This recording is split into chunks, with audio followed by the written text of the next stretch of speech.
Hey guys, I'm back today with the first RC update of 2015, and today we're going to be concentrating obviously on the Arrma Typhon 6S Speed buggy. So in this update I'm literally just going to go over what's changed since my last update on this car, which was before, late 2014.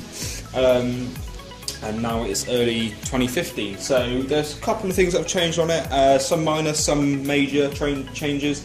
And I hope you enjoy the video, guys. So so start with the controller, just to get that out of the way. Controller's been working fine, no issues, no range problems, nothing like that.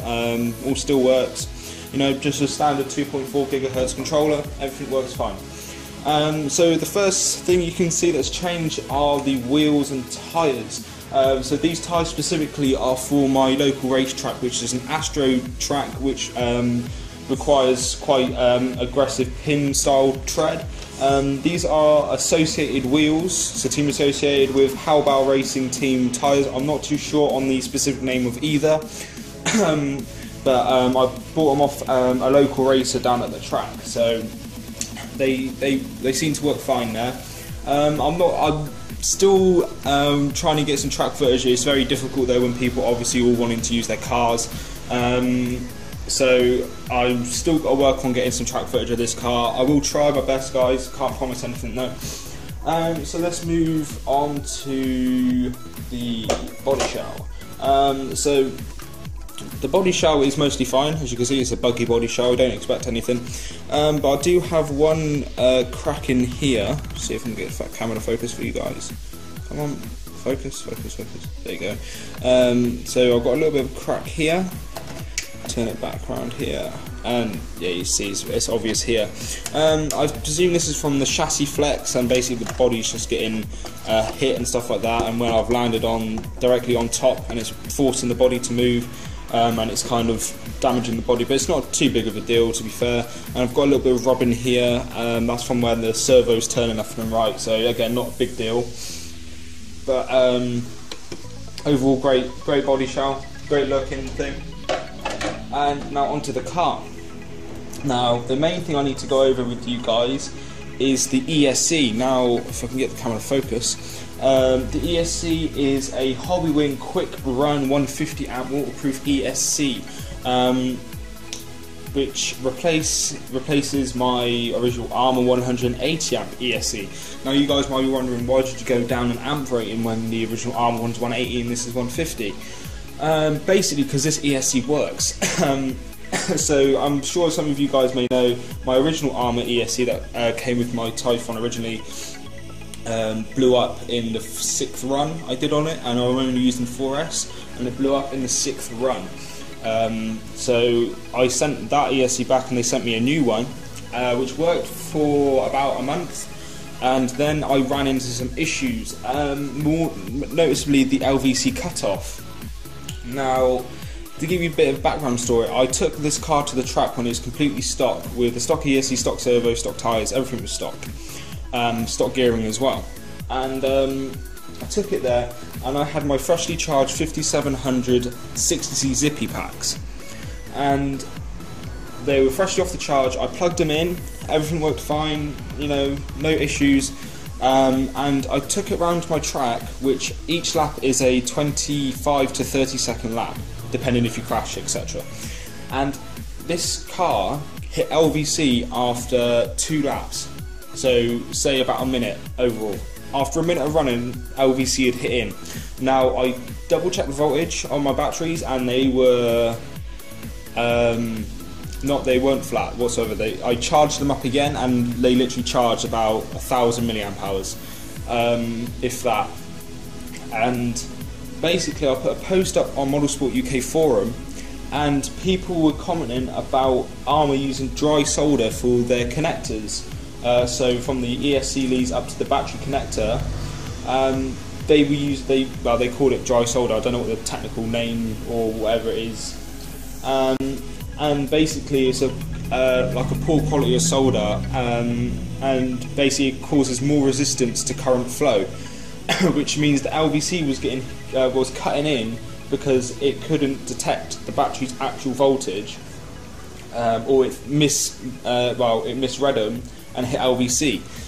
which makes sense because each different battery packs I was using, I had the same issue over and over again. So I knew it was not the battery packs; it had to be something to do with the ESC. And people said it was these leads, and once they resoldered them, the issue was resolved. What also doesn't help is the factory connectors that come with the original ESC are not official DINs. If I bring this up to you, so get the camera to focus. These connectors are official DINs, these ones. Now the ones Arrma supply look like this, but they're not official DINs. Now what this means is every time I plugged my batteries in and went over a jump or something and landed properly, not crashing, the batteries would just unplug themselves because the DINs plugs Arrma put on, they're very loose fitting, and don't really connect very well. They just unplug at anything. So I decided to just send the original Arrma ESC back, and Model Sport agreed to fund this Hobbywing ESC by running it through Arrma's customer service, and hey presto, I've got a brand new Hobbywing 150 amp, which is more than capable to run 6S, and I only run 4S, so it's not a big deal. So this ESC hasn't gone wrong, been using it for 2 months, absolutely flawless ESC, very smooth. It's smoother than the original ESC, and it also seems to give the motor a little bit more top end speed. I can't scientifically prove that, but it does seem to give it a little bit more pepper higher at the top end. Now to the motor is stock, obviously, the standard 2050 4-pole motor. I've changed the gear into the 16 tooth pinion gear, which now gives me speed from 35 to 40 plus. I'm not too sure, again, I can't radar it, but very happy with it. And for the servo, I've also changed my servo out, so get it focusing. There you go. So, it's catching the light a bit. So this is an Alton USA AAS-750MG. So it's a metal geared high torque servo, and I'm very happy with this servo. People have been having good luck and bad luck with the stock Arrma servo, and I can say I'm one of those people that had very bad luck with them. I've had 3 of them go out on me. The first one went up in smoke with the stock ESC. The second one had an issue where it was stuck to full left as soon as you turned the car on, although I'd centered the horn, centered the trim, centered everything, and it just locked full left. You couldn't turn it left, you couldn't turn it, oh no, so it was stuck to the right and you couldn't turn it left, you couldn't center it, couldn't do anything. Even when the car was off, it was locked at this position, so you couldn't do this, it was just stuck. So I sent that back, they sent me another one. And the third one went out a Saturday evening when I wanted to go to the track for practice on the Sunday, and the motherboard just went wrong, and I have no idea why. So I took this servo out on a /4x4, and I can say I now realise the potential of the servo. The servo is a very fast transit time. It has enough, well, more torque than the stock servo, but still not quite enough. Really, but it does the job. Metal geared, as I said. The only thing is it's not waterproof, but it's a £20 servo, and with the specs it has and what it delivers, I'm more than happy with this servo, and I just put a different servo in my Slash. So very happy with this servo. Great little upgrade if you're on a budget. So that's all the electronics finished with for talking. So the next thing I need to go over. Let's go over my other sets of wheels and tyres. So those are my race set. That's my race set of wheels and tyres. These are my old off-road tyres, which are now sort of like drift on-road tyre type things. So just some cheapy old wheels.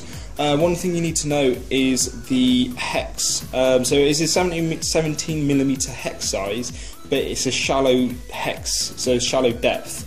So from here to the top here, it's a shallow hex, so you need to keep that in mind, and I'll go over why that in a minute. And to here, so these are my Nanda block tyres, sort of a bit like Proline Badlands in like the motocross style. and they're just on some black dish wheels. Very hard compound, they're just for bashing on a field, and again they use a shallow 17mm hex depth, so that's that. And I've also got the stock tyres, of course. So now I have 4 sets of wheels and tyres for this buggy. And I suppose I should go over now why it's important to know that this car uses shallow hex. Basically, when I went to the track the first time, my stock tyres didn't hook up whatsoever, and my mate had had a set of wheels and tyres that were like this, but they had a different wheel. They were Hobbywing racing wheels, and I put the Hobbywing wheels on and took it out to the track, and down the first straightaway I realised there's something wrong. Brought the car back in, took the wheels off, especially at the rear, and I could see the flange of the bearing showing. And what basically happened, the wheel had eaten into the plastic hub carrier, and so basically the bearing was exposed. And because of that, there's also another reason why this is happening, but there's a lot of play. Each wheel has a lot of play, and that's partially down to the hubs being worn out. But I've since replaced those hubs, so I'll go over why that's playing up in a minute. But you need to keep in mind with the shallow hex size, because that will happen. Not so much on the front, mine didn't really have any damage on the front, but the rear especially, I could see the bearings. So you need to be careful on the wheels, specifically the wheels you choose. These associated wheels, these Nanders, and also these Team C / SEMA wheels also seem to work fine.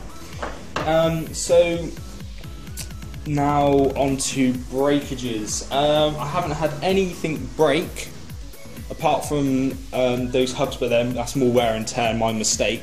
But I've had one part's failure, which is this rear shock tower. So this rear shock tower is a stamped aluminium piece, and as you can see, it is bent up this way. And that was from a very, very hard landing directly on the tower, because my wing mount didn't break, nothing else broke, just the shock tower bent very, very little. So I'm not really too bothered about it. I'm not really going to bother trying bending it back, so the car still works fine. I did a little modification on the dog bones. You're not going to see it, but I've coated these dog bones. Focus, you can just see the colour difference here. I've wrapped these dog bones in electrical tape, a little idea I just thought of, basically just to prevent rusting on the main shaft. Seems to work fine. Obviously I didn't go crazy with the tape, because obviously I don't want the dog bones to be out of balance, but it seems to work fine. I haven't had any rusting issues. And I think that's pretty much it for the update. So the only things that have failed is this rear shock tower and the hubs. Oh, that's what I was going to go over, why my wheels wobble so much. So if I get the car here, focus, there you go. Oh no, out of focus again. Come on. Oh, car's getting heavy to hold. Right. So focus it in. Come on. Sorry about this, guys, my camera's a little bit slow. Okay, so you can see the hub here, and you can see the amount of play, what is going on here. There's a lot of play. And the wheel nut is done up tight, so I'm not too sure why that is. Comment down below if that is normal for a buggy. I don't think it is, because my fronts don't do it, but just in case, I did order up a full set of new 17mm adapters, the red part that you see. And also I had one drive pin failure, but I replaced that and I fabricated my own. But this hub set that I ordered off eBay comes with the pins as well as the 17mm adapters. So that problem should hopefully be sorted in a couple of weeks' time when they finally get here. And I think that's pretty much it. So comment down below if you've got any questions on the ESC servo, anything I've done to the car. As I said, some of it's major, some of it's not so major. Comment if you've had any experiences with the Typhon, with the the wheel adapters or anything like that going wrong. And if you like the video, please hit the like button. If you're new around here, please do subscribe, be much appreciated. Keep you up to date with all the videos I'm putting out. And if you've got any queries, again, put them in the comment section down below. So thank all of you for watching. I hope you're having fun with your RCs, and I hope to see you guys in the next video.